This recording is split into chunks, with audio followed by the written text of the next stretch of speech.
probably 10 minutes of this when I got in, and it was a real. You just thought I thought Bradford might just get over the line there and just might create something, but then Halifax just seemed to have a lift in that last five minutes or so.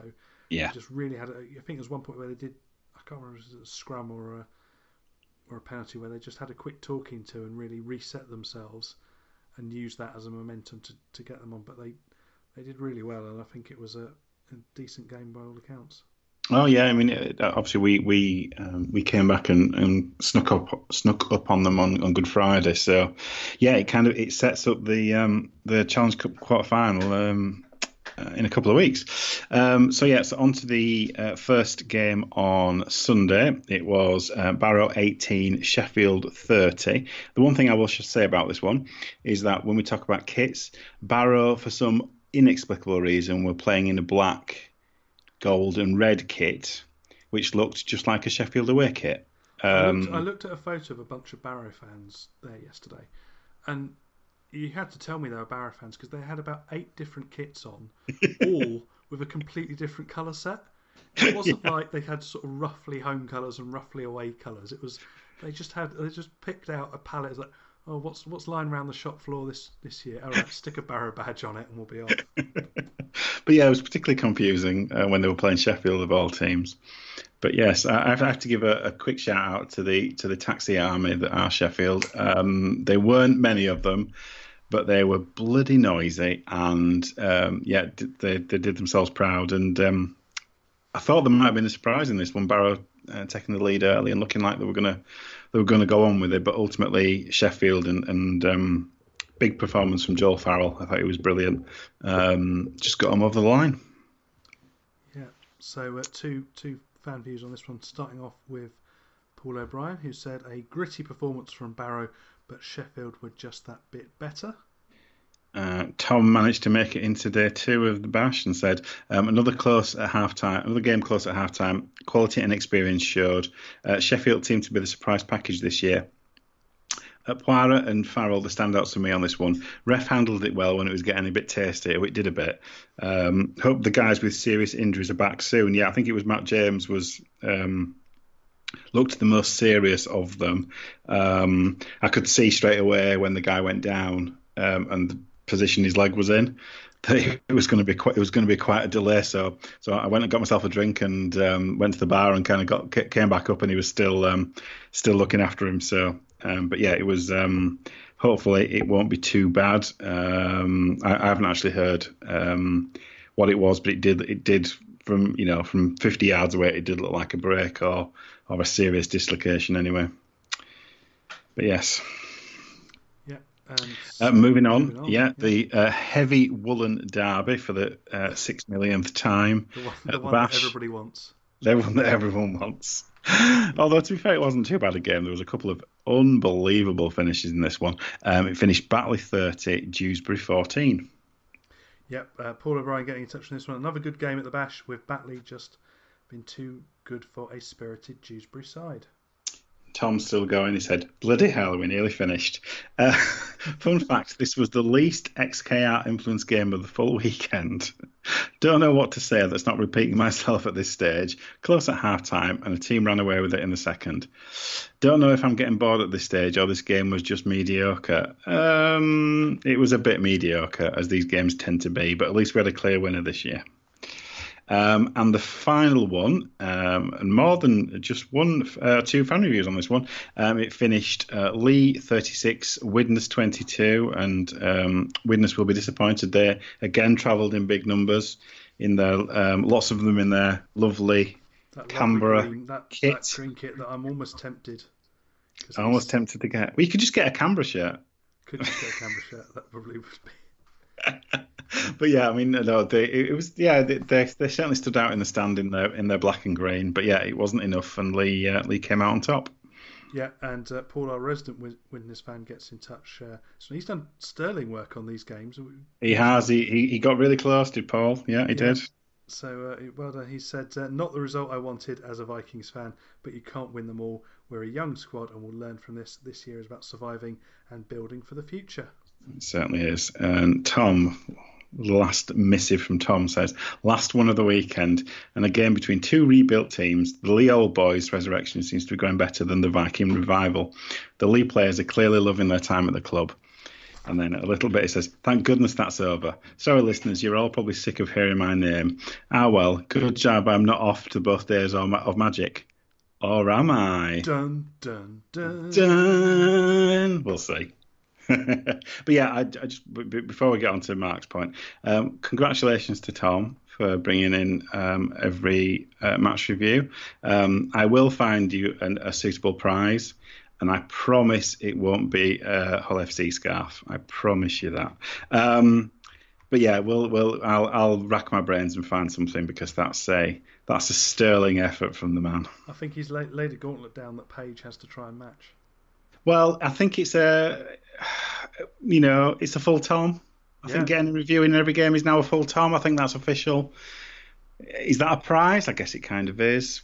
But yeah, there'll be something else winging its way to you at some point, Tom. There we go. And finally, our final review on the Summer Bash goes to Mark Butler, who said, strange game, a solid start for Widnes, and the deadlock was broken with some inventive work. But God knows what happens in the middle of the game. Sky viewers were more likely to see two particular female Lee fans on screen than they were a Widnes player with the ball in hand. Also, a touch worried for Owen Buckley. Once you show the world your total terror at a cross-field kick, you'll field loads every week. Yeah, you do. Indeed. Once you drop a high-profile one, you'll be Greg-Eden for forever. And that's its official title.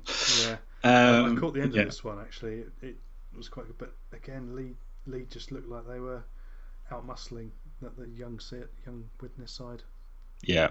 I mean, they're certainly on they're rebuilding, aren't they? And I mean, they both are. But yeah, I think for Widnes, the best, the priority is to finish 12th.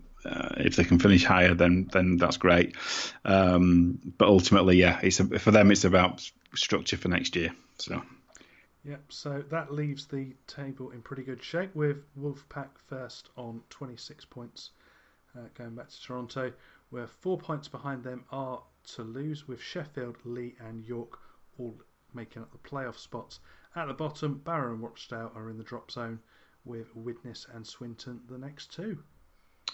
Yeah, so moving on to, we also had some League One games this weekend, so it was round 9, according to this, I'll believe you. So it was London Scholars 22, Doncaster 6. Yeah, so Paul Chamberlain said, would like to have watched especially the World Cup qualifier, but couldn't because it was scheduled on the same day and same time as the Broncos game. Great stuff.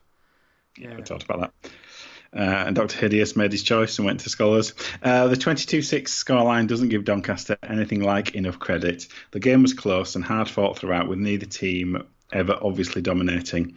Those who left after the international opener missed out on a great game. They did. It was very good. Obviously, I stayed for. Yes. Sat all of 3 seats away from Dr. Hideous for the game, and it was a really good game. Scholars impressed me actually, because up at Coventry they hadn't quite shown, when I saw them, they hadn't quite shown their defence was going to hold out in the same way, because there was lots of tries scored at both sides, and so I did think that Doncaster would have a bit too much for them, but definitely in the second half you could tell they really had some team spirit and they really backed themselves, and there was a couple of times where they just rather than take any risks in defence, just put the ball out to concede a dropout, that they were like, there's no point messing around here, especially in the last 5 minutes. I think they gave 2 away because they were just like, there's no point doing anything silly, just knock it off and come back and we can defend. And they won a couple of balls through forcing knock-ons and through some really robust defence, and they seemed a really sort of well drilled outfit really, so they well deserving of their league place. For Doncaster, Matty Baharrel was their only real outlet, and he just was their only sort of ball that they were going to. Throughout the game, there was some absolutely ridiculous play the balls. The referee clearly wasn't looking at them at all, or didn't care, because there was one where the ball was pretty much sideways and almost side-footed backwards. Right. And you think, come on, at least attempt something in there. I thought for Scholars, quite a few of the players stood up. I think Mike Bichet coming on from from the bench did quite well. And I thought Jordan Williams, the starting second row, had a really good game. First time I've sort of noticed him playing at close quarters, and he did very well. He's quite a young player, has come through their development system and did well. So well done to the Scholars, and you could tell the mood was brilliant after the game. So well done. The one sour note for me during this game was watching Carl Hall get some absolutely ridiculous abuse from a disgruntled Doncaster fan who clearly had too much to drink. Right. The sheer sense of entitlement, this guy just yammering on and just standing up, yelling, effing and blinding at him. Lots of kids around in the stand, and what would have been an end to what was quite a nice day. He just soured it by mouthing off and just giving the guy some absolute ridiculous abuse that he hadn't earned. He was the chief executive, sat in the stand watching the game. It was 5 minutes to go. What was he going to do? Lace up his boots and run on for the last 5 minutes?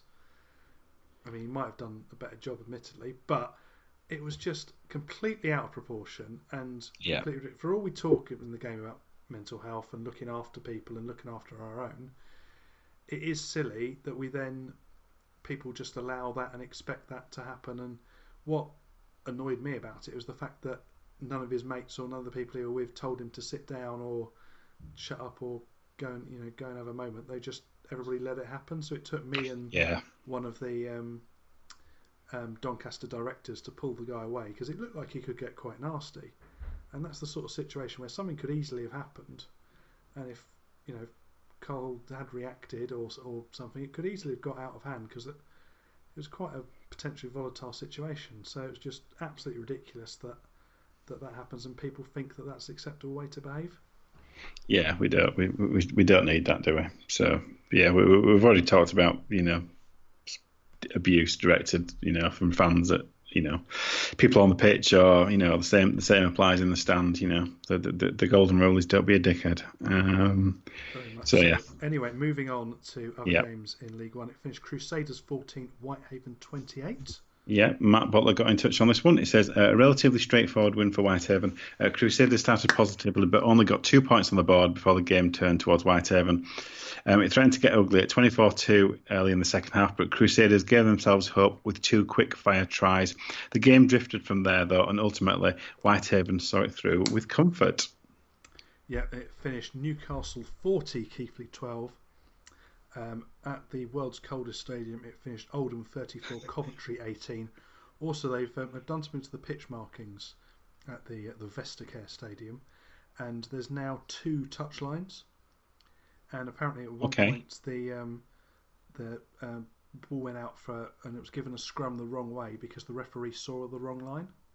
Right. And they're both white lines, and I've got a picture of it, and it's impossible to tell which is the correct line, and there's no obstruction to it. So if you think Toronto's bag, just have a look at Oldham. And yeah, because there was was it in the York? It was in the York Featherstone game. There was an example of that where they painted the football dead ball line out, but obviously through God knows how many games have been on it by that point, a fair few. It was slightly scuffed, so it didn't quite look obvious, and a ball thought it'd gone out, but actually it didn't go out. So he gave a 20-metre restart where the player was actually bringing it back into the field of play. But actually, unfortunately, these things, they are human errors, and to err is human. But yeah, it doesn't help if you're creating 2 sets of lines, does it? No. There you go. There you go. And so that finishes all the. Oh no, we've still got Workington 12, Hunslet 4. Yeah. So Neil Foreman's first win in charge there. So in terms of the standings, Whitehaven stay top, but Scholars now equal on points in second. Oldham, Hunslet, Newcastle, and Workington making up the playoffs. Yeah, obviously it's very impressive where Scholars are. It's even more impressive. We've talked about this last week, but they're still on minus 19 points difference. Yeah. I think there's some kind of conspiracy. They're just not winning. They're not winning it well enough to get themselves out of minus points. I think it's some kind of deliberate It's almost there's they some want to kind be a of deliberate. statistical anomaly, don't they? They want to win Yeah, win the title with a minus points difference. yeah, that Just would to be show everyone. amazing. I should mention actually there was an Academy Origin game on the